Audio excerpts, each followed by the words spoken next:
আসসালামু আলাইকুম প্রিয় দর্শক শ্রোতা। আমি আজকে আসছি আমাদের মিশ্র ফল বাগান চাষী মোহাম্মদ সাইফুল ইসলাম আলমাজ ভাইয়ের জমিতে।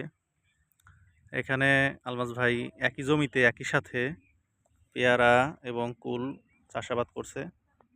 দেখুন 6 ফিট দূরে দূরে আপনার পেয়ারা গাছের চারা রোপণ করছিল। এর মাঝে হচ্ছে আপনার কুল গাছ রোপণ করছে। এতে আপনার একই জমিতে একই সাথে ২টা ফসল পাচ্ছে, অর্থাৎ তার জমি সে ফেলায় রাখবে না। পেয়ারা ধরতে ধরতে তার একটা সিজনে একটা অতিরিক্ত ফসল কুল সে বিক্রি করতে পারতেছে, এটা তার বাড়তি ইনকাম। তো আপনারা যারা ফল বাগান চাষি আছেন, যারা ফল চাষ করতে মানে আগ্রহী, তারা এইভাবে আপনারা করতে পারেন।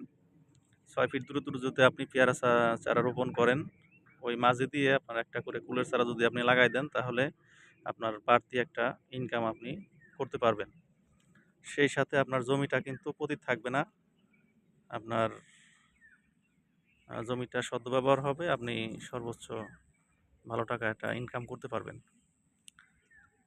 তো আমি আপনার এই ভিডিওর মাধ্যমে দেখানোর চেষ্টা করলাম, আপনারা যারা কুল বাগান করতে আগ্রহী অথবা মিশ্র ফল বাগান করতে আগ্রহী, তারা এভাবে করতে পারেন। সকলকে ধন্যবাদ জানাচ্ছি। আপনারা ভালো থাকবেন। পরবর্তীতে দেখা হবে অন্য কোনো ভিডিওর মাধ্যমে। আল্লাহ হাফেজ।